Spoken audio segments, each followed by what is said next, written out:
Hello everyone, क्या हाल चाल है मित्रों। आज हम जो लाए हैं ये आरटीआई वाला कॉपी है। हाँ, रिकॉर्ड हो रहा है, ठीक है।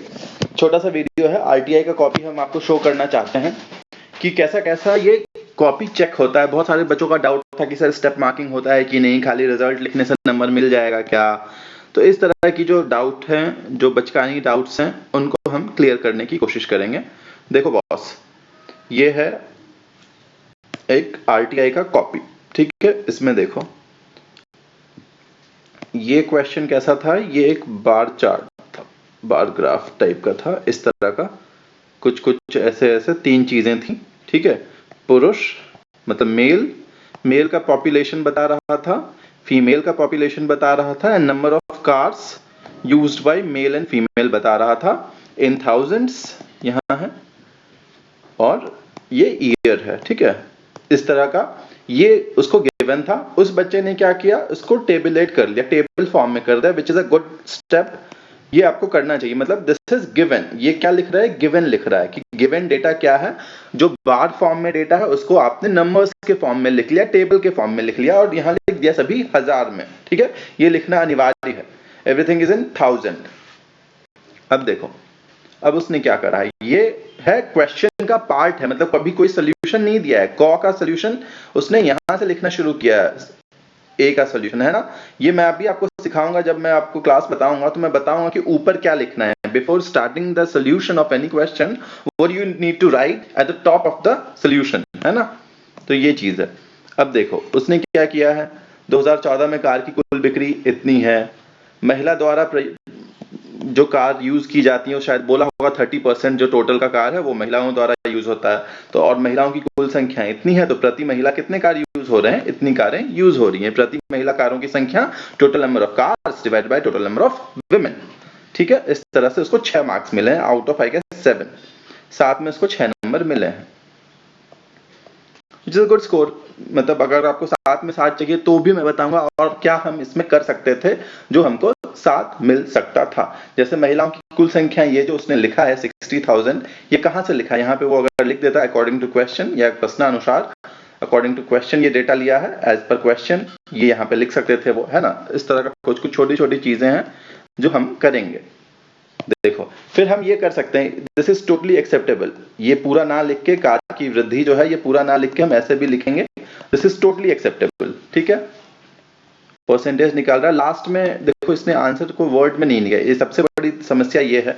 जब आपका आंसर आया, यहाँ आंसर तो लिखो, फिर उसको घेर भी दो, इस तरह करके बॉक्स बना के उस आंसर को लिखो। प्लस यहाँ पे फिर से आपको लिखना है देयरफॉर पर women car, number of cars per women is equal to number of cars per women is equal to 0.375। मतलब स्टेटमेंट फॉर्म में लास्ट में आपको अपना आंसर लिखना चाहिए। मेरे हिसाब से आपको यहीं तक रुकना नहीं चाहिए, एक स्टेप आपको फर्दर बढ़ना चाहिए और स्टेटमेंट फॉर्म में अपना लास्ट आंसर आपको लिखना चाहिए। जो पूछा है उसको स्टेटमेंट में तो जवाब दो, प्रीटी थोड़ी चल रहा है, ठीक है। सिमिलरली देखोगे यहाँ पे, तो इसमें भी उसको 6 मार्क्स मिले हैं, which is a good score. में हमारे हिसाब से फिर से वही गलती हुई है इस बालक से कि लास्ट में उसने इसको यही आंसर लिख दिया और आंसर को ब्रैकेट में करना है। आपको क्या चाहिए, आंसर को आप हमेशा ब्रैकेट में करोगे, आपका जो आंसर है उसको ब्रैकेट में करके लिखोगे और लास्ट में लिखोगे देयरफॉर जो भी डिमांडेड है, the demand thing in the question is equal to this much, ठीक है। अब देखो पेज नंबर 2 पे हैं क्या हम अपन, हाँ। फिर से आपको बता दिया ये चीज टोटली एक्सेप्टेबल है, ये कर सकते हैं हम। जो उसने मेल के लिए किया होगा फीमेल के लिए कर रहा है यहाँ पे।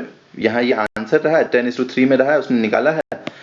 यहाँ पे देखो उसने लिखा है, ये स्टेटमेंट लिखा है, which is a good step, ये अच्छा स्टेप है। आपको इसको अब स्टेटमेंट फॉर्म में लिखना चाहिए। फिर से उसको 6 मार्क्स मिले हैं। अब देखो उसको इसमें 0 नंबर मिले हैं। अब कहोगे सर स्टेप मार्किंग होता तो 0 नंबर नहीं मिलना चाहिए था, इसका मतलब स्टेप मार्किंग नहीं होता है। आपके मन में ये डाउट हो रहा होगा, जो कि शायद सही डाउट है मेरे हिसाब से। लेकिन अगर आप ये क्वेश्चन पढ़ोगे ना, इस बालक ने क्वेश्चन को ही नहीं समझा है। क्वेश्चन उससे डिमांड क्या कर रहा है उसने इसको समझा ही नहीं है, इसलिए उसको 0 नंबर मिले हैं, मुझे जो समझ आ रहा है। उसने क्या किया, 2012 में प्रयोग किए हुए इतने total number of cars used in 2012 is 50,000, which is very good. Question कहता है 60% of that car is used by males. तो 20 और 40% will obviously be used by female. अब वो कह रहा है कि इन द सेम ईयर आपको क्या निकालना, ये आंसर नहीं है, ये आंसर नहीं है, इसलिए इसको 0 मार्क्स मिले हैं। क्वेश्चन कह रहा है तुम मुझे बताओ कि what is the percentage of women who are using cars and what is the percentage of male who are using cars. तो 30,000 पुरुष जो है कार यूज कर रहे हैं। टोटल नंबर ऑफ पुरुष 2012 में हमको कहां से मिलेगा? 2012 में टोटल नंबर ऑफ पुरुष कहां है? ये देखो 2012 में टोटल नंबर ऑफ पुरुष है 70,000। तो जो सोल्यूशन होगा, जो आंसर, जो क्वेश्चन पूछ रहा है उससे कि 30,000 पुरुष यूज करते हैं कार आउट ऑफ 70,000, तो कितना परसेंटेज हो गया? परसेंटेज निकालने पूछ रहा है। 30/70 गुने 100, this is the percentage of पुरुष who are using car. Similarly female कितनी है 2012 में? फीमेल है 30,000। 30,000 में से कितनी फीमेल्स कार यूज कर रही हैं? 20,000। 20,000 फीमेल कार यूज कर रही हैं। तो total percentage of female who are using car is 20,000 divided by 30,000 into 100। ये उससे निकालने को कह रहा है, बट बालक ने समझा नहीं सवाल और यहीं पे छोड़ दिया। अगर वो यहां तक भी ले आता ना, यहां तक भी ले आता, इसको सॉल्व नहीं करता, तो भी इसको स्टेप मार्किंग मेरे हिसाब से मिलना चाहिए था। आपको यहाँ पे आंसर छोड़ना नहीं है। आपको एक और चीज मैं आपको आगे बताऊंगा, ठीक है? ये हो गया, देखो कितना आसान सा सवाल था। इसके आप उस बच्चे को 30 नंबर मिल रहे हैं, विच इज गुड मार्क्स। 36 में अगर 30 नंबर मिल रहा है तो बढ़िया स्कोर है बॉस, है ना? अब देखो अगला सवाल देखो। क्वेश्चन नंबर 13 उस बालक ने बनाया है, जिसका भी कॉपी है। जो भी होगा, ये पाई चार्ट होगा या जो भी होगा, उसको इसने क्या किया? सबसे पहले टेबल में बना दिया, which is a good step. ये करना चाहिए आपको।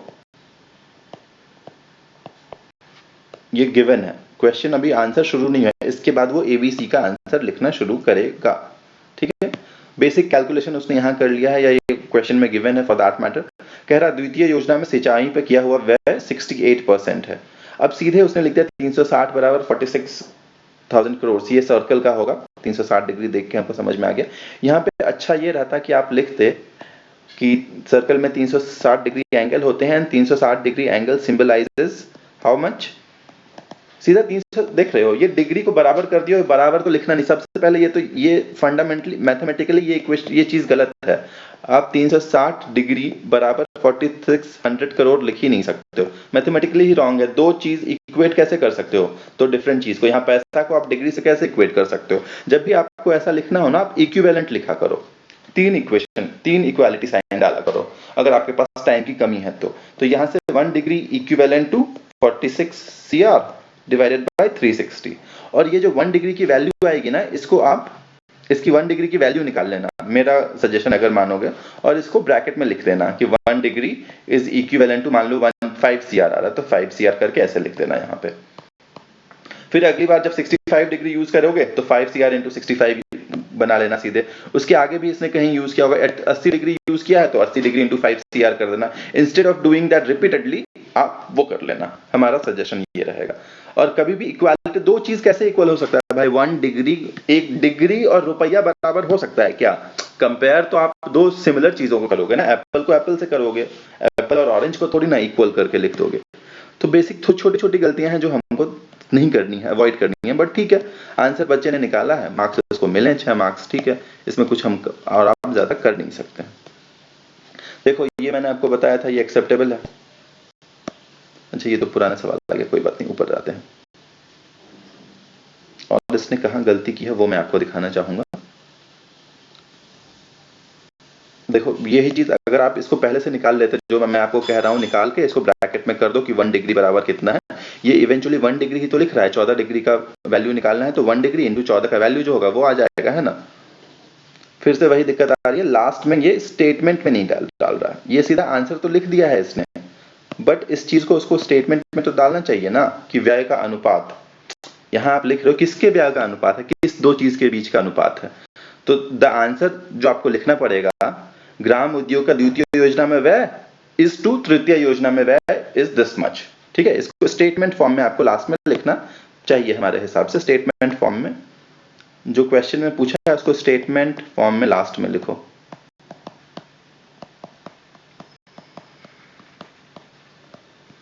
ठीक है? ये हमारा सजेशन रहेगा आपको। और देखते हैं और क्या है, और कुछ अगर अपन को सीख मिलेगी तो विल इनकॉर्पोरेट दैट, नहीं मिलती है तो we are good to go, there is no issues for us, ठीक है। और तो है नहीं, 2 ही सवाल होते हैं यार, बड़ा आसान सा चीज था, है ना। इसमें कुछ भी नहीं करना है, 6 नंबर मिल रहे हैं, देख ही रहे हो। मार्किंग स्कीम आपको पता ही चली है, 7 में से 6 नंबर मिल रहे हैं। तो अगर 36 मार्क्स का अगर क्वेश्चन है तो आपको अगर 6 पंचे 30 भी मिलता है, 30 दूने 60 मार्क्स भी मिलता है, गुड स्कोर। मोस्टली 60 प्लस आपको, मेरा टारगेट रहेगा 60 प्लस का आपको मार्क्स एग्जाम में दिलाना, है ना। इजीली आ जाएगा। छोटी छोटी चीजें जो हमने मिस करी है यहाँ पे ये लिख दें स्टेटमेंट फॉर्म में। आंसर, हमारा एम होना चाहिए कि जो इन्विजिलेटर है, जो कॉपी चेक करने वाला है, उसका लाइफ को आसान बनाना। तो हमारे जो भी आंसर, और जो आंसर के लिए जो चीज इंपॉर्टेंट है, जैसे आंसर के लिए इसमें क्या इंपॉर्टेंट है, इसमें 1 डिग्री की वैल्यू सारी कैलकुलेशंस के लिए इंपॉर्टेंट है, 1 डिग्री की वैल्यू। तो उस 1 डिग्री की वैल्यू को हमको सर्कल बॉक्स में डाल देना है, सारे आंसर्स को हमको बॉक्स में डाल देना है। कहीं भी एक जो बड़ी मिस्टेक इस बच्चे ने की है अपनी कॉपी में, कहीं भी उसने ना इक्वेशन 1, इक्वेशन 2, इक्वेशन 3 इस तरह का यूज नहीं किया है। फ्रॉम 1 and 2 इस तरह हम करेंगे, हम जब आपको क्लास में करेंगे तो बताएंगे सारी चीजें, है ना। तो लर्निंग हमारा यही रहा है कि साफ सुथरा लिखना है। जो बॉक्स, जो table, by chart, pie chart, Y chart है, उसको एक टेबल में करके हम बना लेंगे सबसे पहले गिवन डेटा को, और उसके बाद ABC की शुरुआत करेंगे। और जो इंटरमीडिएट रिजल्ट्स हैं, जिससे हम रिजल्ट ड्रॉ कर सकते हैं, उसको भी बक्सा में डालना है। जो फाइनल आंसर आया है उसको भी बक्सा में डालना है। और फाइनल आंसर के लिए हमको स्टेटमेंट लिखना है। जो क्वेश्चन में हमसे स्टेटमेंट पूछा है, जिसका आंसर पूछा है, अगर वो आंसर हमसे स्टेटमेंट फॉर्म में पूछा है तो हमको उसको, क्वेश्चन हमसे अगर स्टेटमेंट फॉर्म में पूछ रहा है तो हमको उसको आंसर भी अपना स्टेटमेंट फॉर्म में देना चाहिए। हमारी अंडरस्टैंडिंग ये है, ठीक है। चलो, bye for the day, study well, will meet again.